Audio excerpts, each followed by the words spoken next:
India and Pakistan are fighting each other. Indian government has launched a series of attacks on Pakistan. But they are not the only players who are fighting in this war. You see, this is how war used to be. Two countries would go face to face until the end. This happened for hundreds of years. Let's look at this example. If Barakaland and Shivangistan wanted to have a fight. By the way, these countries don't exist. Barakaland is me and Shivangistan is one of our story producers here at Next Frontier. But let's just give it a try to explain to you how war used to be like. Barakaland and Shivangistan would have a direct confrontation, clashing into each other, however long is necessary. Then came the dirtiest war of them all. World War II changed war as we knew it, almost putting an end to interstate conflict. Because we got so big and we got so much machines that to the point where we can destroy the world we're living in. So we stopped that. Then we introduced a new kind of war. This new kind of war that can last forever, with multiple players pulling the strings, known as proxy war. Let me show you how it works. Let's say a nearby country had a civil war or dispute. This would be a great opportunity for Barakaland and Shivangistan to fight each other indirectly by picking a side and supporting it to win, showing each other how strong they are indirectly. Barakaland and Shivangistan will send guns, money and military equipment, and they will do this for as long as they can, which can last decades. And the best real example of this is Sudan, and that's how proxy war really works. And I believe China is fighting India through Pakistan. That makes sense when you look at this graph. This graph shows the number of proxy wars that we've had since 1946. Known as intrastate internationalized. It doesn't look like it's going down anytime soon. And that's because this is the new way for the most powerful country to fight each other. It's deadly and it can last for decades. And I want to show you how China could be pulling the string behind the Pakistan-Indian war, for Pakistan to destabilize India's growing economy and to diverge India's attention on something that's going to destroy its momentum. And I'm also going to show you why this India and Pakistan situation is just a victory for China. And it's important that we understand it. The struggle between India and Pakistan over the territory has led to multiple wars, and the area is now one of the most militarized in the world.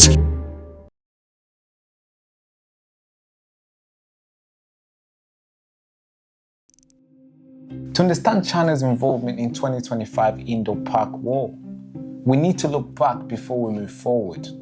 China has long been Pakistan's closest ally in the region. And this did not just start when Pakistan became the first country to recognize People's Republic of China. It started when Pakistan gave away land that wasn't theirs alone to China. In 1963, it was a betrayal when China and Pakistan signed a boundary agreement. In that year, Pakistan ceded Sheikh Kham's Valley to China, a territory also claimed by India. This was a big move, and it put a lot of frustration on India. But it was the start of a long strategic partnership between Pakistan and China. To further deepen this relationship, Pakistan played a pivotal role in global geopolitics. It secretly facilitated Henry Kissinger's historical visit to China, an event that paved the way for US and China relations. That marked the beginning of a formal diplomatic normalization, eventually leading China and US to have a full diplomatic relation in 1979. Pakistan's role in making this meeting happen was a crucial one for US as well as China. And Beijing never forgot that favor from Pakistan. And the alliance between those two countries just became stronger and just deepened. So to return the favor, in 1980s and 1990s, China supported Pakistan's nuclear and missile programs, shared intelligence, missile technology, uranium enrichment support, and even nuclear warhead design. China gave a lot back to Pakistan. I mean, you can call this the definition of a reciprocal relationship with two countries. But publicly, Beijing denied its involvement, but privately kept the pipeline flowing. But this was not the only pipeline China had for Pakistan. You see, when Pakistan recognized People's Republic of China, they also established diplomatic ties, leading China to building this road, Karakoram Highway, constructing it for Pakistan, often referred to as a wonders of the world. leading China's Xinjiang province with Pakistan Baltistan. China did not just end here. In 2006, Pakistan came out to the world and signaled to everybody that the relationship between those two are going really, really well, announcing the Gwadar port with Chinese help, which later China took control over in 2013, leading to the huge announcement of CPEC.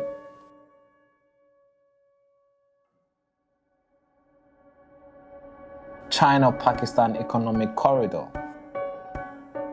That year, President Xi Jinping visited Pakistan and signed a record of 51 agreements worth of $46 billion to help and build Pakistan's energy, road, highways, and railways, more Gwadar ports development, and industrial zones, all for Pakistan. This was one of the biggest investments from China in Pakistan. And as of 2024, here's how the numbers stand.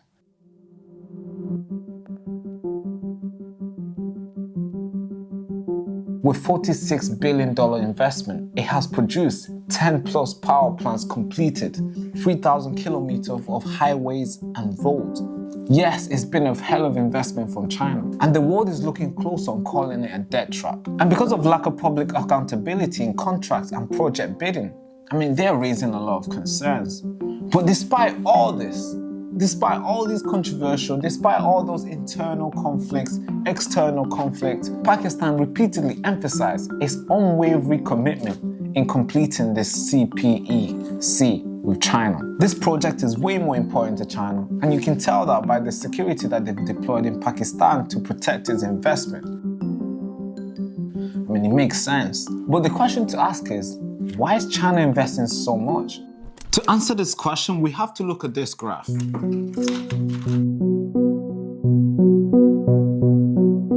This is a number of all the top 10 countries China has invested in. Same as Pakistan, building roads, highways, and energy powers. Here's what the world is not seeing: an ulterior motive that is hidden behind these deals. Let's take China's investment in Sri Lanka, for example. In 2002, the Sri Lankan government decided to build the Hambantota port, and China offered its loans and Chinese contractors.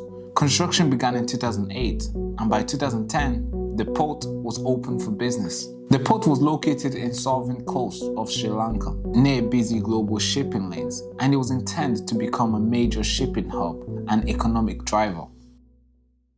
By 2017, Sri Lanka struggled to repay the loans used for constructing this port. The port was not commercially viable, and the revenue fell far short of loan repayment needs. In December 2017, Sri Lanka had no choice but to agree to a deal with China Merchant Port Holding. The port had to be leased to China. Guess how long? For 99 years. Insane. The deal included $1.12 billion payment to Sri Lankan government, used to shore up its government foreign reserve. China gained control over the port and 15,000 acres of land surrounding it. Now you might think to yourself, why is this important? This seems like a sweet deal that China made with Sri Lanka, considering the mountain of debt Sri Lanka was under. But to understand how China had been playing this game all along, we need to analyze the geopolitical aspect of this scenario. First of all, when you see Hambantota on the map, it's situated into India's southern coast and close to the main sea lanes through Indian Ocean, making it a valuable strategic asset. Secondly, although it's officially commercial, concerns arose that the port could be converted into military use, providing China with vessel foothold in the Indian Ocean. And thirdly, this 99 years deal to China alarmed India and the US, both of which saw it as an example of China using economic leverage to gain geopolitical influence. While Hambantota has not yet become a military base, this would make so much sense for China to use it as a logistic or surveilling purposes in future conflict involving India or US. This deal sets a global precedent and intensifies scrutiny of China's BRI project in other countries like Kenya, Pakistan, and Congo. Countries unable to repay Chinese loans may be compelled to hand over its strategic infrastructures.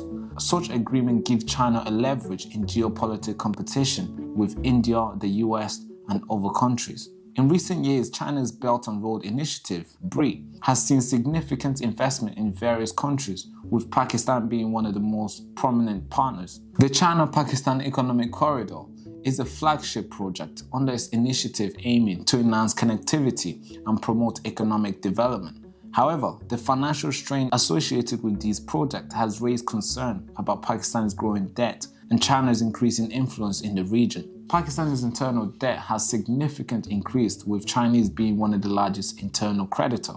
I mean, look at this graph. Interest rates on loans averaging around 3.7, complicating Pakistan's debt management. The country faces difficulties in meeting repayment obligations, increasing concerns about the sustainability of the debt. Some projects have been delayed or stalled due to financial strains. In 2015, China Overseas Ports Holding Company took control of Gwadar Port under a 4-year lease agreement. This move has also raised concern about China's strategic intention in the region. Gwadar's location provides China with access to Arabian Sea, offering an alternative route for energy imports. The port's development has implications for regional power dynamic, particularly concerning India and the United States. Now, what do Pakistan and China have in common? India. Yes, the Indo-China rivalry is rooted in a bloody history. In 1962, the two nations fought a brutal war. Since then, tensions have smeared, with clashes in places like Dukeland in 2017 and Galwan Valley in 2020. All this just reignites the fear of open conflict between these two nations. While India is very wary of Chinese regional ambition, Beijing sees India as a challenger to its dominance in Asia, especially as India grows closer to the West through the platform like the Quad Alliance. But is a key player on this chessboard, Pakistan. As we already explained, a long-time rival of India and a deep strategic partner of China. So China has invested billions in infrastructure and all the agreements to make sure China and Pakistan are aligned with cement. And China has done this by building stuff for Pakistan, like the Gwadar Port development, Chinese engineer protected by Pakistan military guard. So that's what Pakistan is doing for China. Joint military exercise. Yes, the two countries are showing the muscles together. China arms Pakistan with fighter jets, drones, missiles, and many of them are co-developed under joint ventures. But beyond arms, there's an ideology. Both nations view India as a geopolitical obstacle, and they play very hard to remove this obstacle. So fast forward to April 2025, right here on my map. On 22nd April 2025, an horrific attack was executed in Pahalgam, Kashmir. 5 terrorists armed with AK-47 infiltrated the Basran Valley disguised as common people from Kashmir. They opened fire on a group of terrorists, causing immediately chaos and panic, killing 26 people. One survivor recalled, "They asked us if we were Hindu before they were shooting. It was a nightmare," they said. Another survivor gave a testimony saying, "I noticed that there were 3 or 4 attackers. After they killed my husband, I faced one of the terrorists and I said, 'You killed my husband? Kill me too.' My son also confronted them and said, 'You dog! You killed my father. Kill us too.'" She recounted. The terrorists replied and they said, "I won't kill you. Go and tell Modi that."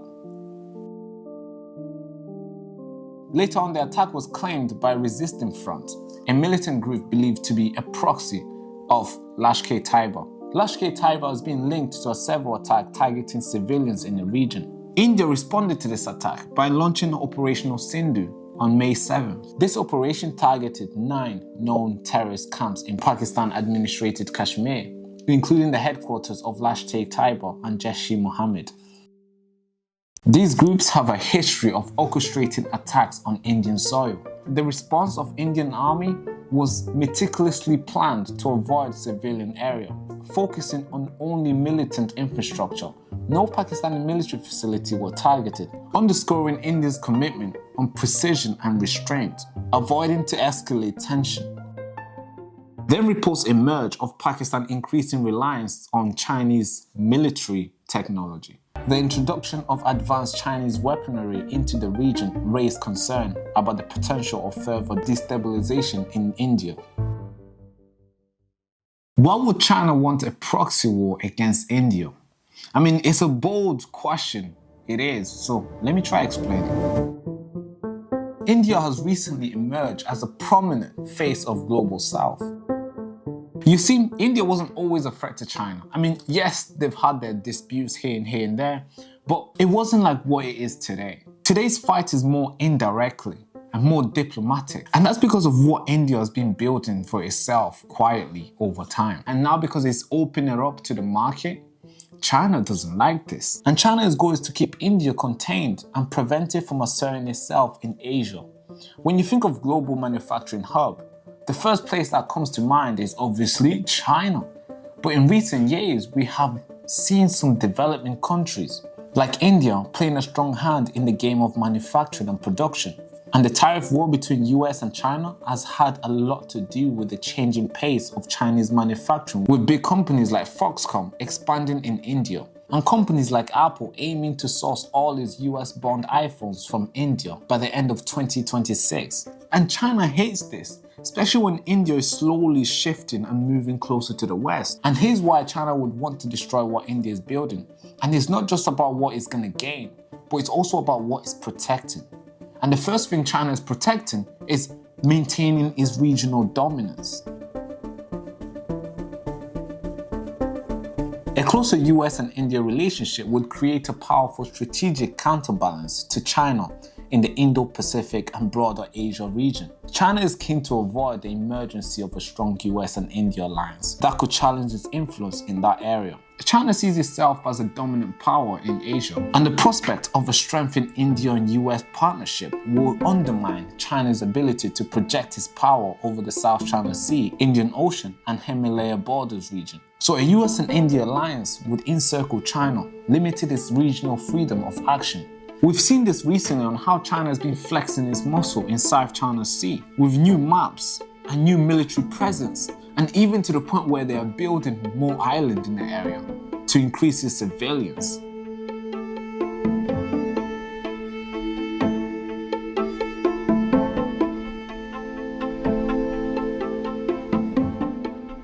So yes, regional dominance in this area is China's top priority. The second thing that China wants to protect